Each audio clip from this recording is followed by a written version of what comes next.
l'édition en langue nationale est une quête. C'est une quête qui a été imposée par une réalité. Cette réalité remonte de la problématique de l'alphabétisation. Parce que l'alphabétisation, sa problématique, c'est que les populations qui sont bénéficiaires des développements, des programmes de développement conçus par les gouvernants, ce développement-là requiert la participation des populations pour lesquelles ces programmes sont conçus. Or, une population ne peut être participative que quand elle est au fait des programmes, quand elle les connaît, quand elle peut y apporter sa propre réflexion pour faire des analyses, apporter ses suggestions. Or, ces programmes sont conçus et écrits dans une langue étrangère, le français. Si une population est analphabète en français, elle est condamnée à ne suivre ces programmes que sous la directive de ceux qui possèdent le savoir, ceux qui savent ce que contiennent ces programmes. Devant cette réalité, les gens ont su que nous perdons trop de temps à chercher à développer les populations sans les alphabétiser. Or, les alphabétiser, si nous prenons l'exemple simplement de nos écoles élémentaires, on a besoin de 6 années au niveau de l'école primaire, et au sortir de ces 6 années, les élèves maîtrisent très mal la langue française, qui est une langue étrangère. Aujourd'hui, vous allez jusqu'à l'université, nos étudiants sont souvent incapables de vous faire un discours correct en français. Alors, si nous voulons atteindre justement ce temps-là pour donner aux gens les compétences pour pouvoir accéder à la connaissance par la lecture, c'est que nous perdons trop de temps. La réalité, donc, les gens sont venus à l'évidence sous la théorie de Cheikh Anta Diop, que pour pouvoir développer un pays, il faut alphabétiser ces populations dans la langue de ce pays, dans les langues de ce pays. Cette réalité-là a poussé donc les gens à dire développons des programmes d'alphabétisation dans les langues nationales pour accélérer l'autonomisation des gens dans l'accès à la connaissance. Et ensuite, maintenant, donnons-leur des manuels de référence qui leur permettent de se passer d'un formateur physique pour pouvoir développer leur programme, accéder à la connaissance de manière démocratique. Maintenant, ça c'est la problématique générale.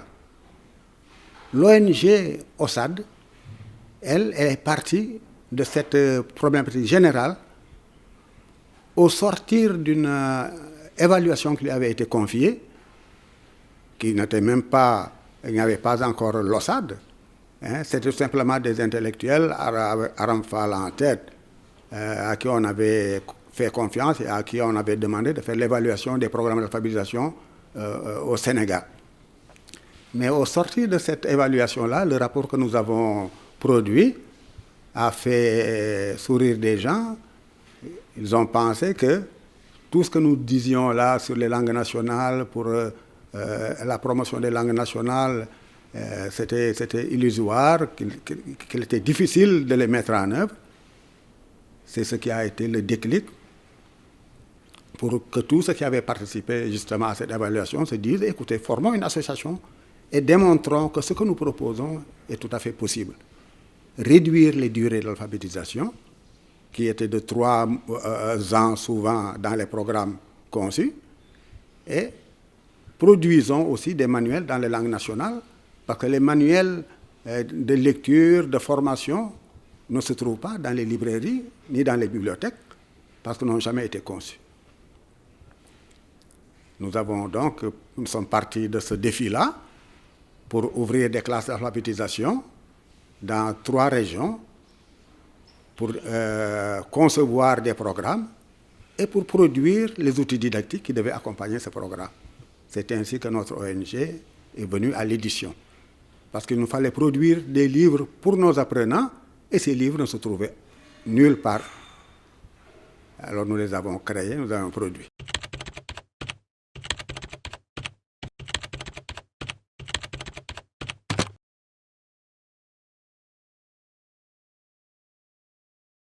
La réalité que vivent nos enfants dans les classes, c'est qu'ils viennent pour apprendre la connaissance. On leur apprend la connaissance par le français, une langue qu'ils ne connaissent pas au départ et par laquelle on doit apprendre le calcul et toutes les autres connaissances. Ils vont apprendre par une langue étrangère qu'ils ne connaissent pas d'autres connaissances qui ne sont pas le français, qui sont des connaissances universelles. Mais c'est paradoxal. La première difficulté, c'est qu'on ne maîtrise pas la langue. Comment peut-on comprendre? On la comprend difficilement. Comment peut-on l'utiliser comme outil? Les gens sont ravisés, on dit, mais nos langues nationales, ce sont les langues par lesquelles nous avons découvert notre univers, notre environnement. Nous avons saisi les relations avec nos langues nationales. Or, apprendre à quelqu'un, c'est de partir de sa personnalité pour l'accompagner à la découverte du monde. On n'apprend pas à quelqu'un, on lui apprend à apprendre. S'il parle sa langue déjà, il pourra décrire son environnement, il pourra s'exprimer. Ce qu'il ressent, il pourra l'extérioriser. Et celui qui apprend à l'enfant peut se saisir maintenant de cette découverte intérieure de la personne pour pouvoir l'accompagner par des comparaisons, voyez, à découvrir d'autres connaissances au-delà de ce qu'il connaît déjà. Donc, c'est ça qui a amené les gens à l'évidence que pour apprendre à l'école, il faut commencer par la langue maternelle, qui est la langue de l'enfant depuis sa naissance.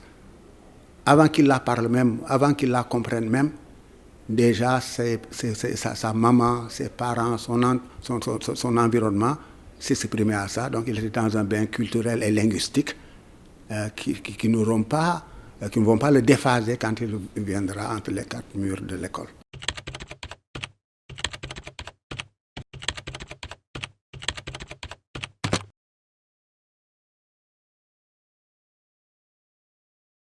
Il y a des militants, je reviens à ce mot-là, parce que ce sont eux qui promeuvent vraiment l'avancée des langues nationales. On comprend la prudence des gouvernants, parce que pour faire une option, il faut être sûr qu'on peut arriver au résultat escompté et aussi prévoir tous les outils d'accompagnement, les stratégies d'accompagnement, la sensibilisation qu'il faut dans les populations, ça là. Bon, donc leur prudence peut être un peu justifiée, mais ils doivent être conscients du retard que ça produit pour le développement. Alors actuellement, maintenant, avec ces convictions-là, ceux qui étaient au départ les pionniers continuent leur action. Nous, au niveau de l'OSAD, par exemple, nous avons produit 65 titres dans les langues nationales. Nous avons produit des auteurs qui jusqu'ici écrivaient en français, comme les Cheikh Aliou Ndao, comme les Marouba Fall, quelqu'un comme Boubacar Boris Diop. Ils écrivaient en français, ils ont eu leur galon dans la langue étrangère pour montrer qu'ils sont capables de produire en français. Mais ils sont revenus au bercail.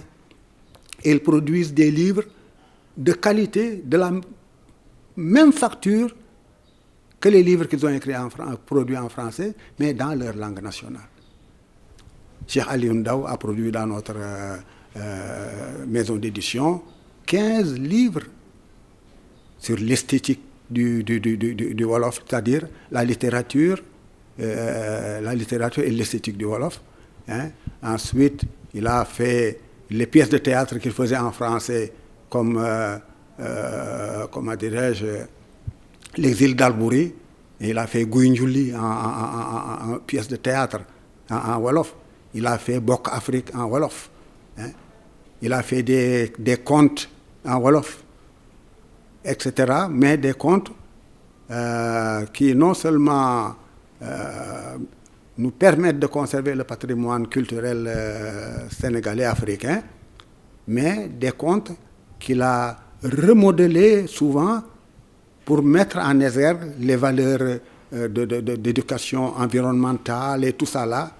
Parce que tous nos contes là contiennent des thèmes importants, mais il essaie de valoriser certains thèmes dans l'intérieur des contes pour pouvoir en tirer profit selon les besoins de développement de l'époque. Alors donc, il y a d'autres. L'alphabétisation que nous donnons aussi aux populations. Nous avons produit des manuels sur la maternité, sur l'allaitement maternel, sur la vaccination, le programme de vaccination, hein, sur, comment dirais-je, la nutrition. Hein. Nous avons produit, quelqu'un comme Mme Aram Fall a produit des livres de grammaire en Wolof. Par exemple, Sokhna Aram Fall et le magistrat Ahmed Diouf ont produit en Wolof la Constitution du Sénégal. Hein? Les deux constitutions, d'abord la Constitution de 1963, avec la Constitution du Waalo, que beaucoup de gens ignorent, hein? Et ensuite la Constitution de 2001, la dernière Constitution, 2000 ou 2001, avec toutes les modifications qui sont intervenues. Alors, Aram Fall a fait un livre de grammaire en Wolof. Le feu Wali Koulifaï a fait un livre de grammaire en sérère, etc. Nous avons produit la carte du Sénégal en Wolof, en Pulaar et en sérère. Hein, vous pourrez voir ça tout à l'heure. Hein, nous avons aussi essayé de, comment dirais-je, d'éditer tous les contes oraux ou bien les récits oraux que l'on savait sur les différentes contrées du Sénégal, comme Sénégal Dimb, hein, des textes qui sont écrits par Amadou Makhtar Mbaou, hein, des textes qui ont été écrits par Feu Hassan Silla, etc. Ce sont des documents qui intéresseront les élèves, les étudiants, les chercheurs et le Sénégal est commun qui voudra connaître mieux son pays. Voilà.